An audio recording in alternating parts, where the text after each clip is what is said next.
하나님 말씀 이사야 40장 3절에서 8절 말씀을 보겠습니다. 구약성경 1012쪽입니다. 제가 읽어드리겠습니다. 외치는 자의 소리여 가로되 너희는 광야에서 여호와의 길을 예비하라. 사막에서 우리 하나님의 대로를 평탄케 하라. 골짜기마다 도두어지며 산마다 작은 산마다 낮아지며 고르지 않은 곳이 평탄케 되며 험한 곳이 평지가 될 것이요 여호와의 영광이 나타나고 모든 육체가 그것을 함께 보리라. 말하는 자의 소리여 가로되 외치라. 대답하되 내가 무엇이라 외치리이까. 가로되 모든 육체는 풀이요 그 모든 아름다움은 들의 꽃 같으니 풀은 마르고 꽃은 시듬은 여호와의 기운이 그 위에 불림이라. 이 백성은 실로 풀이로다. 풀은 마르고 꽃은 시드나 우리 하나님의 말씀은 영영이 서리라 하라. 아멘.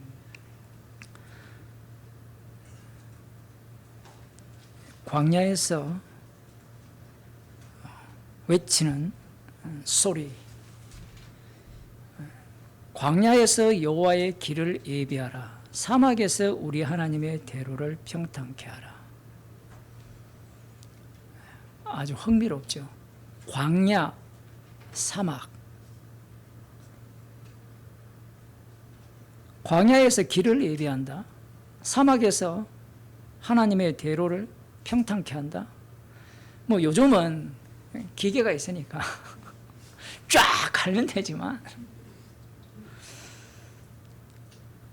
이건 지금 희망을 갖고 있는 이스라엘 백성들 입장에서는 꿈이 만들어지겠죠. 뭔가 여호와께서 오시는 그 길이 준비가 된다, 이렇게 생각을 할 수 있습니다. 하지만 광야, 사막이라는 것은 어떤 거냐라고 하면 머리가 떴답니다. 지금 이렇게 떴을 때 평탄케 하라.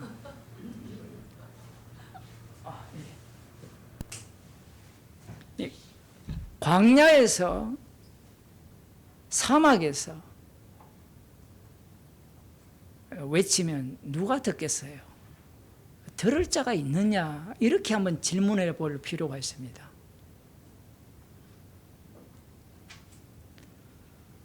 광야에는 아무도 없잖아요.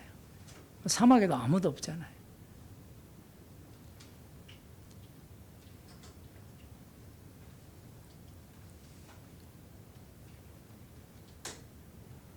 과연 이 광야와 사막에서 여호와께서 오시는 길을 예비할 수 있느냐? 굉장히 중요합니다. 예비할 수 있느냐라고 하면 예비한다면 준비가 되는 거잖아요. 우리는 이미 결론을 알고 있죠. 예비가 됩니까? 안 됩니까? 안 돼요. 이런 말씀들이 왜 중요하냐면 신약의 복음을 전할 때 사람들이 이 복음을 들을 때 자기가 들을 수 있다라고 자꾸 생각을 하는 겁니다.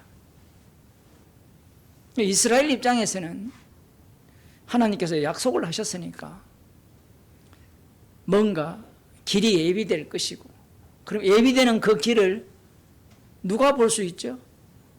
기다리는 자들이 볼 수 있다라고 생각을 하는 겁니다.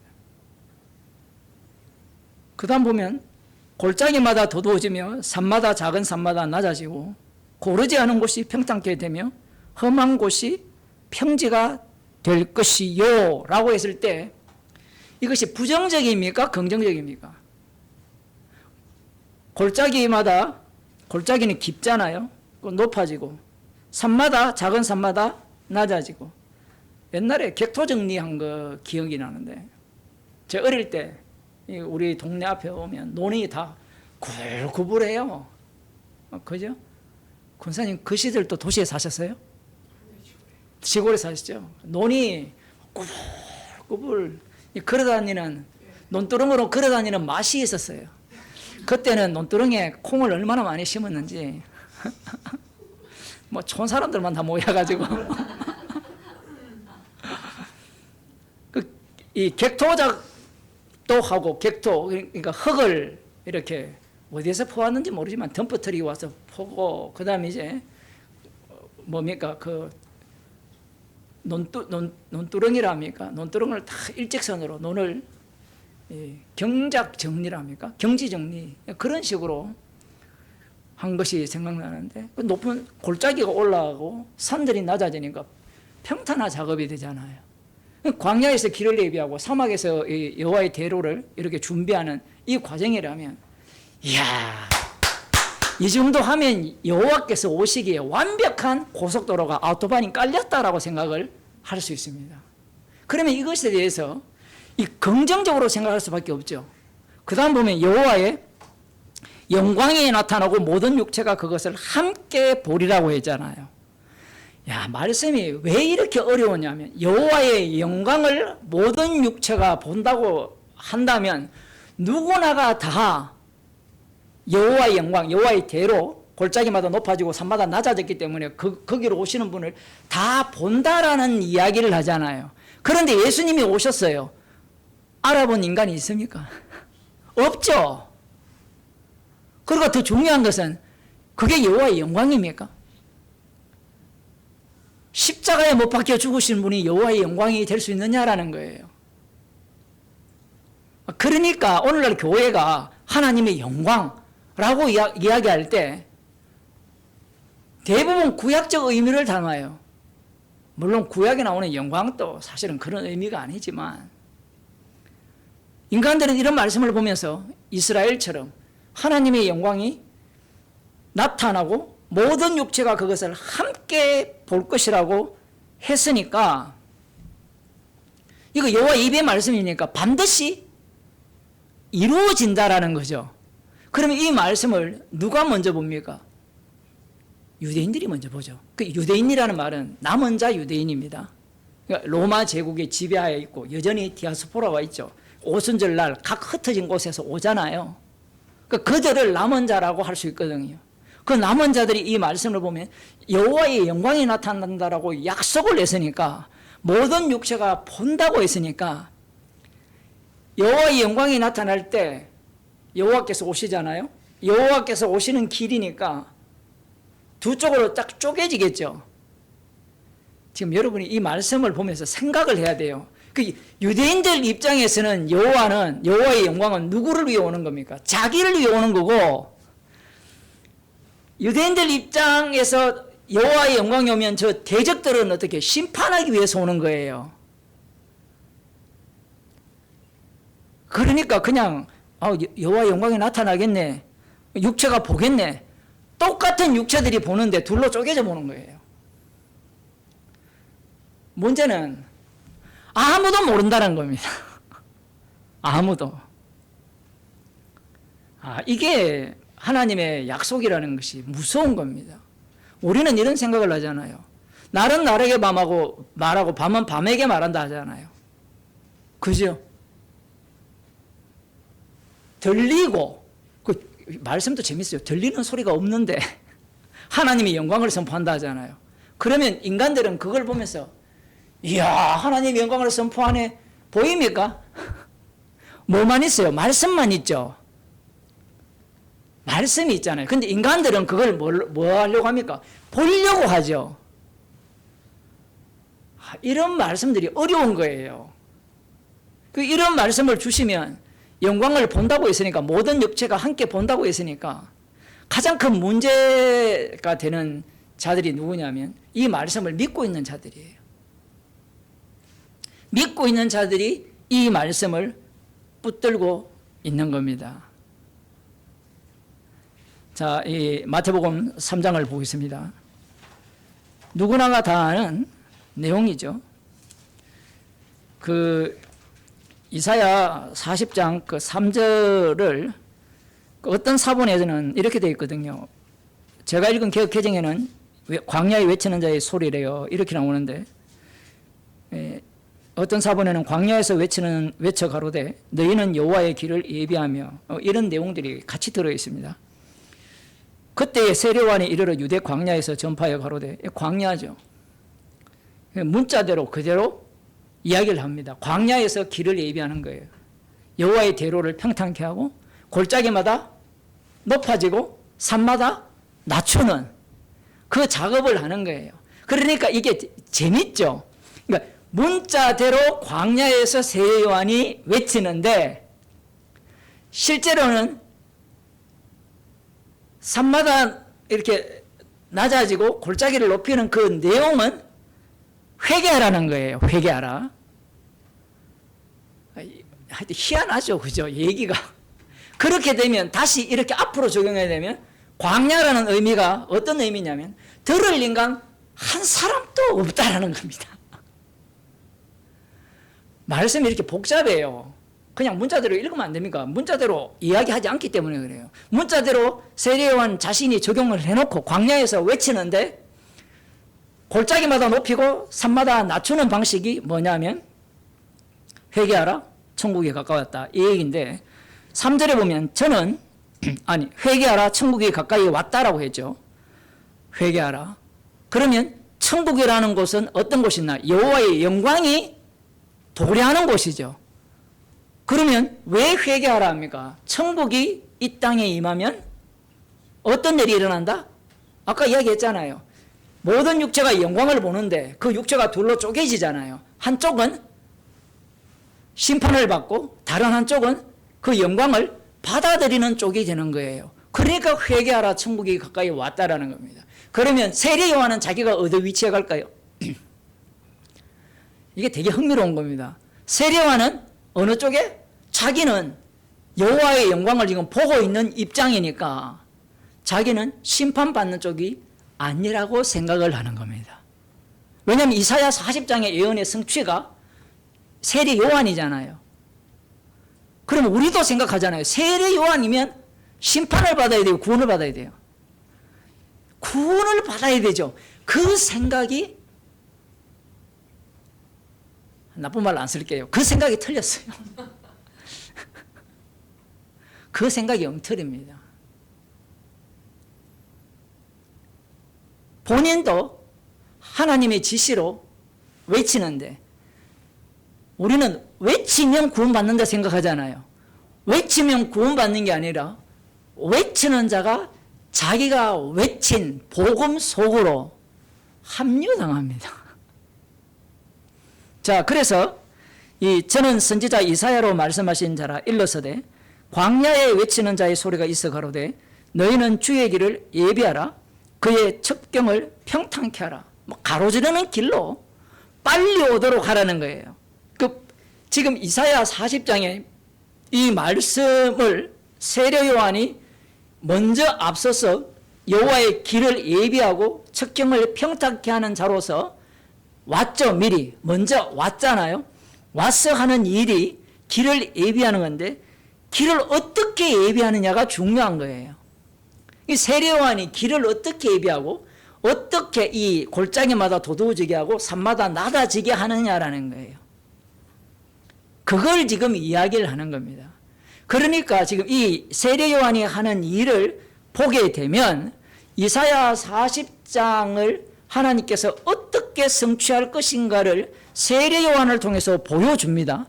보여주는데 세례 요한조차도 이 말씀을 이해를 못한다는 거예요. 그러면 세례 요한이 하는 일이 엉터리냐? 아니에요. 엉터리가 아니라 하나님의 뜻대로 한 겁니다. 하나님의 뜻대로 했기에 세례 요한은 자신이 외치고 자신이 하는 일이 무엇인지 모르는 거예요. 이게 선지자들의 한계입니다. 알아서 구원받는 인간은 없습니다. 그 역할이에요. 역할, 기능하는 겁니다. 봅시다. 이 요한은 약대털 옷을 입고 허리에 가죽띠를 띠고 음식은 메뚜기와 석청이었더라. 자, 이것은 엘리야가 온다라는 것과 연관되어 있고 이때에 예루살렘과 온 유대와 요단강 사방에서 다 그에게 나와 자기들의 죄를 자복하고 요단강에서 그에게 세례를 받더니 이렇게 나오죠. 죄를 자복하고. 길을 평탄케 하는 작업이 뭐냐 하면 죄를 회개하라. 천국에 가까이 왔다니까 죄를 자복하고 세례를 받는. 그러면 우리가 볼 때는 준비가 되었죠. 준비가 되었잖아요.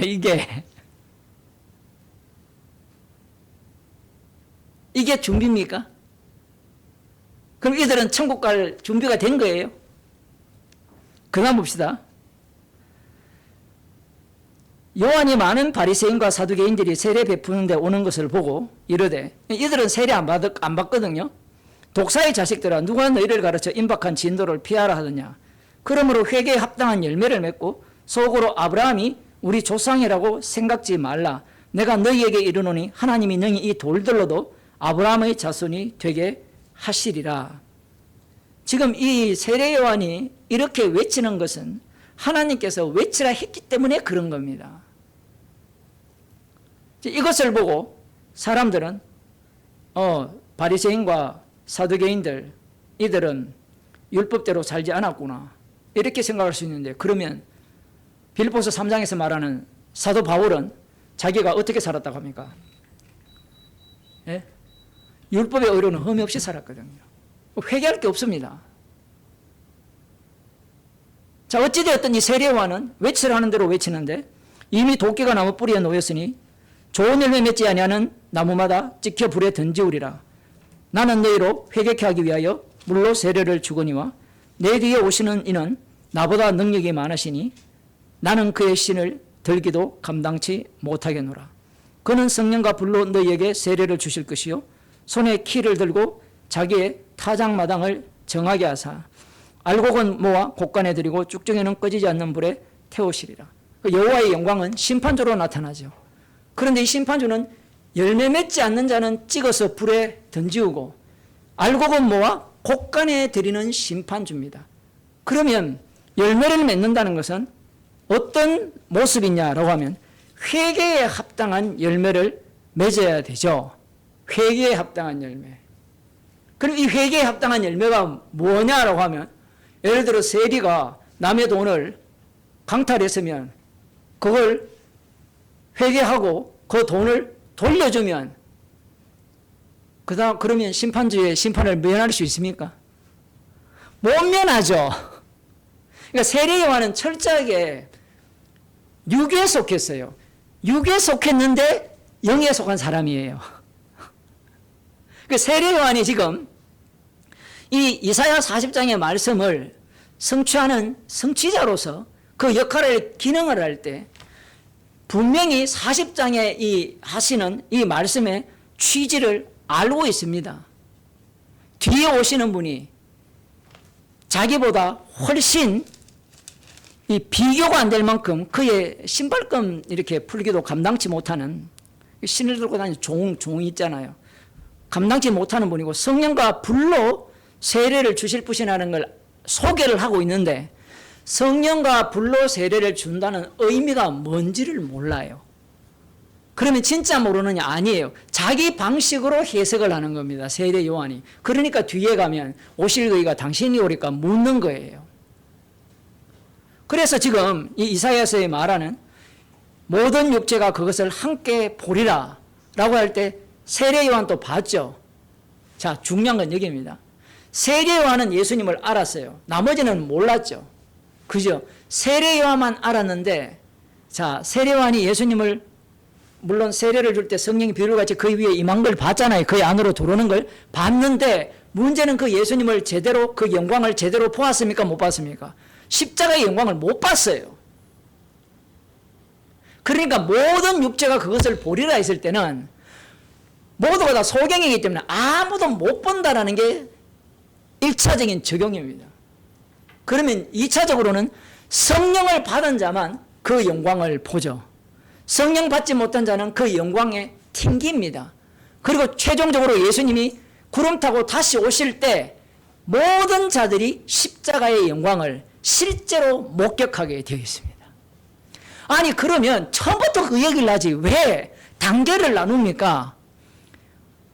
그렇게 말하는 사람은 그대가 하나님 하세요. 제가 이 말을 하는 이유가 뭐냐면 자신이 계속해서 하나님이 되고 싶은 거예요. 성도는 말씀을 따라서 말씀이 응하는 자리로 합류당하는 자예요. 세례요한이 삐질 뻔했잖아요. 그래서 예수님이 오죽하면 나로 인하여 실족지 않는 자는 복이 있다라고 하거든요. 우리가 세례요한이라 쳐보세요. 자기는 분명히 이사야 40장에 예언한 광야에서 외치는 자의 소리였고 말라기에서 예언한 미리 올 엘리야라는 것은 자기도 알고 있거든요. 그런데 자기도 영광을 못 봐요. 왜 안 보여줍니까? 오실 거가 당신입니까? 세례요한이 실족할 뻔했다는 것은 모든 인간이 예수님을 안 믿는 거예요. 그런데 예수님이 눈먼 자가 눈 뜨고 저는 자가 걷고 죽은 자가 살아나고 가난한 자에게 복음이 전파된다 하라. 똑같은 이야기를 했는데 희한하게도 결과가 없죠. 결과가 없다라는 것은 이 세례요한이 이미 이 정인이기 때문에 예수님의 십자가 사건 속으로 합류합니다. 결과를 어떻게 보여주느냐 하면 목이 날아가는 모습으로 보여줘요. 세례요한이 그림자잖아요. 예수님의 죽음을 미리 보여준 겁니다. 그 역할을 세례요한이 담당한 거예요. 그러니까 우리가 이사야 40장을 읽을 때 우리가 갖고 있는 기본 관념 있죠. 이방인들이 갖고 있는 기본 글읽기 해석으로 읽어야 되고 그 다음 유대인들이 갖고 있는 해석으로 읽고 그 두 번째예요. 거기에서 좀 더 들어가면 세례요한이 해석하는 방식을 읽어야 되고 그 다음 더 들어가서 예수님이 십자가로 증거하는 이 말씀으로 읽어야 되는 겁니다. 기도하겠습니다. 하나님 아버지, 나의 구원과 나의 행복 중심으로 말씀이 펼쳐지는 것이 아니라 이스라엘 중심으로 말씀이 이루어지는 것이 아니라 정인 중심으로 말씀이 이루어지는 것이 아니라 십자가 지신 예수 그리스도 중심으로 모든 말씀이 새롭게 재편됨을 저희들에게 알려주심을 감사드립니다. 우리의 인생이 말씀 중심으로 날마다 찢어지고 재편되는 상황 속에 놓여 있음을 감사함으로 받게 하여 주옵소서. 예수님 이름으로 기도드리옵나이다. 아멘. 하늘에 계신 우리 아버지여, 이름이 거룩히 여김을 받으시오며 나라의 마시오며 뜻이 하늘에서 이루어진 것 같이 땅에서 이루어지이다.